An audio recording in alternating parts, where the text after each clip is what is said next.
Hey all, welcome back.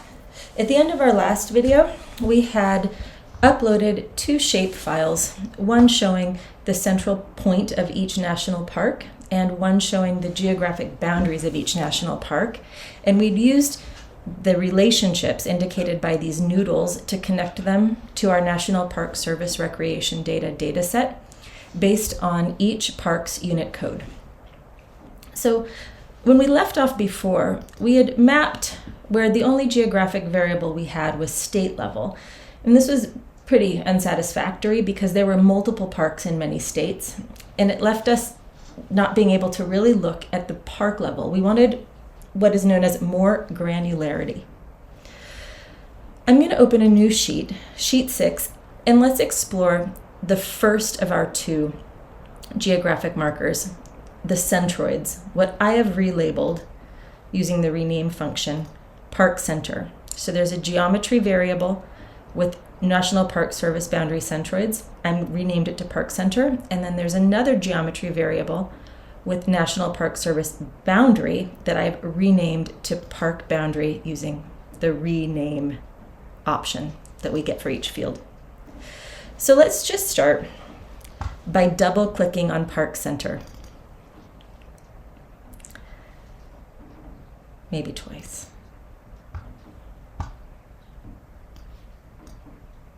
Or drag it in if it doesn't cooperate. And what we get is a dot indicating the centroid of all national parks, but this is a lot of dots. There are only, I think, 60 national parks, and there are definitely more than 60 dots on here. And this reveals a thing, an issue, a hiccup, that happens when we join two tables. We have all of the information from the first table, and we've linked it to the information from the second table, but the second table has more information. Like, how to explain this most succinctly? I think the easiest way for me to do that is to drag in the park names that come from our National Park Service Recreation data. These are the park names we've been looking at before. I'm going to drag that into detail. But then I want to compare that to the park names from the National Park Service boundary centroids. I've hidden it.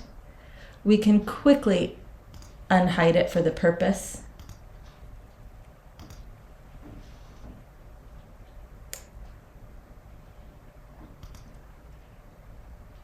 Of this activity. But now if I add the park name to detail also, in my tooltip, I'm going to have the park name for both the park name associated with the data set National Park Service Recreation data and the park name for National Park Service boundary centroids. Some of these dots, for instance, Redwood National Park, park name, see how it's capital park, capital name, that corresponds with the National Park Service Recreation data. And then park name, all one word, corresponds with the boundary centroid. So Redwood National Park is included in both of those data sets, and we can tell because its name is included on both of those data sets. If I scoot over just a little to Whiskeytown, Whiskeytown's a national recreation area, it's not a national park. So it doesn't show up in the National Park Service Recreation data, but it is included in my boundary centroids. So I don't have anything about Whiskeytown, no information or no data except for its name and location and whatever variables were in the National Park Boundary Centroids database or data set. So because of that, as much as I'd like to have information about all of these parks, I don't have it. So what I'm going to do is I'm going to filter these out. I don't want to see them anymore on this sheet or any other sheet. And the way to do that, the easiest way so that I only have to do it once, is in the Data Source tab.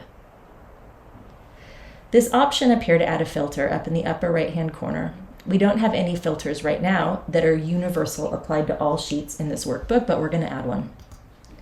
We're going to add a filter, and basically all we need to do is take any of the variables that are in our National Park Recreation Service and insist that they have a value in order to keep only the ones that we have data on from that data set.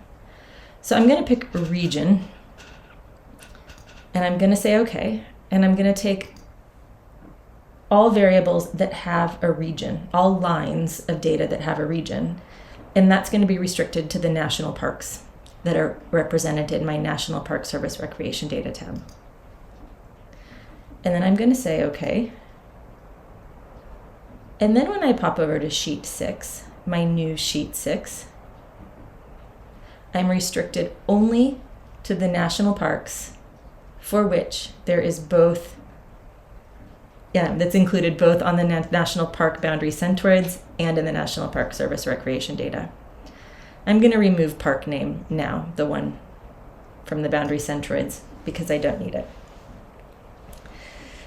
Now we've got a centroid for each park, and we can do any kind of symbol mapping that we would do, that we've done before. So with the symbol map, as you remember, we can focus at least on 2 variables. We can get one in size and one in color. So we're going to do that. Let's take the low-hanging fruit here, or at least the obvious options. Let's take recreation visits and place that into size. And let's take recreation hours per visit.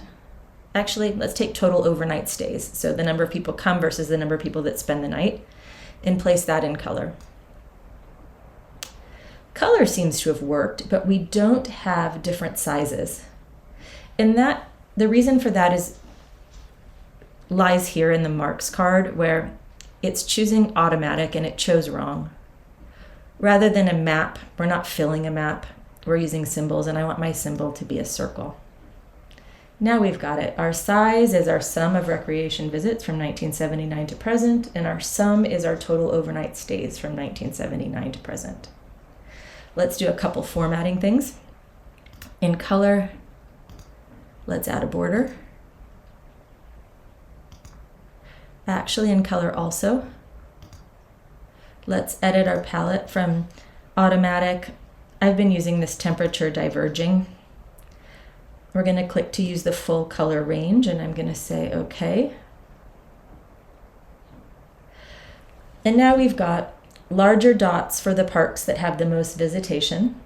Here we go, Great Smoky Mountains National Park. You weren't expecting that, were you? Of course you were.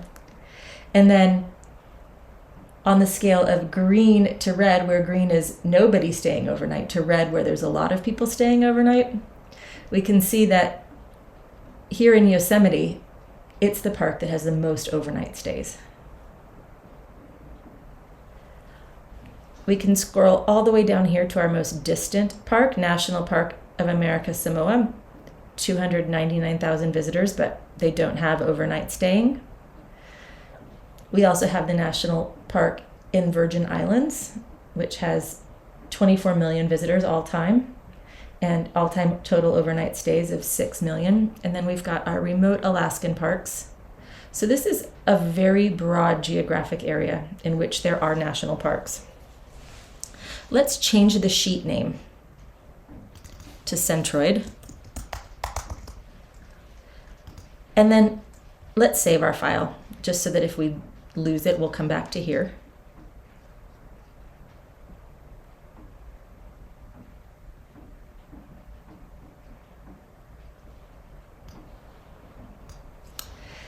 And now let's dial in. Let's hone this in a little bit more. We aren't using our variable that is associated with our parameter here, so our title of this graph can be total number of recreation visits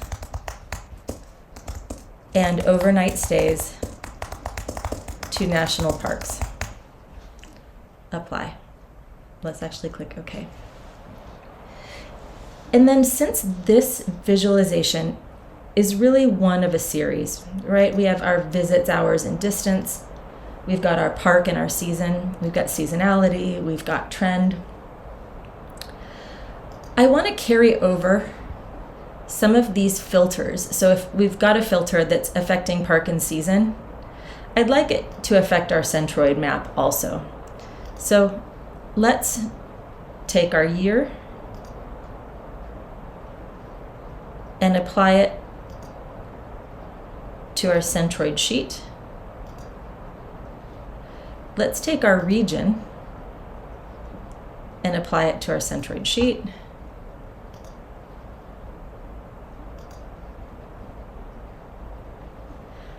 And now let's pop into our centroid sheet. We have zoomed way out because now we're looking only at the Pacific West. And I'm going to show both of these filters. I'm going to show region, I'm going to show year, and then I'm going to format them so that I just can pick multiple values but from a drop down. This is just so they take up a little less space, and I'm going to use all regions. Okay. The other thing I would really like to do to make this a little bit more useful, simply because of the spread out nature of these parks, is I'd like to be able to filter so that I'm looking in at the kind of lower 48. And I'm going to do that by bringing state in to filters. I'll take all states. Then once I save this filter, I'll show it. And I'm going to hide Alaska. I'm going to hide Hawaii. I'm going to hide AS, that's American Samoa. And I'm going to hide VI, which is the Virgin Islands. There, now we're just sort of hovering in on the lower 48. Why? That's a good question, because it does result in us losing some of the things we might be interested in, but it gives me a chance to double check that I'm happy with my formatting. And one thing I know is that I want larger dots. Why? Because I want them to pop. If they were overlapping each other like crazy, I might change this, but a lot of these parks, like North Cascades, with only 20,000 recreation visitors, they're really little because they've got to stand up and compare to something like Great Smoky Mountains or the Grand Canyon or looking at Yosemite. And so I'm going to make this dot fairly large. And it's okay that we're overlapping a little bit because I want us to notice all the little dots that don't get, that, we've got to really zoom in to see those. I mean, is that extreme? Maybe it is, but I'm going to run with it for now. So I'm happy with this as a visualization that allows us to look at the total recreation visits and total overnight stays by year at the level of each national park, where I can see what the national parks are. Within a day's drive of Humboldt, we could get to Redwood National Park, we could get to Lassen, we could get to Crater Lake, we could get to Yosemite within a day's drive, or even Pinnacles. We have a lot of options for things that we want to do if we're interested in national parks and we want to take a road trip. So there's a lot that we can explore using this visualization. I'm going to save this here, and we'll come back in the next visualization or in the next video to take a look at what we can do with the geographic boundaries.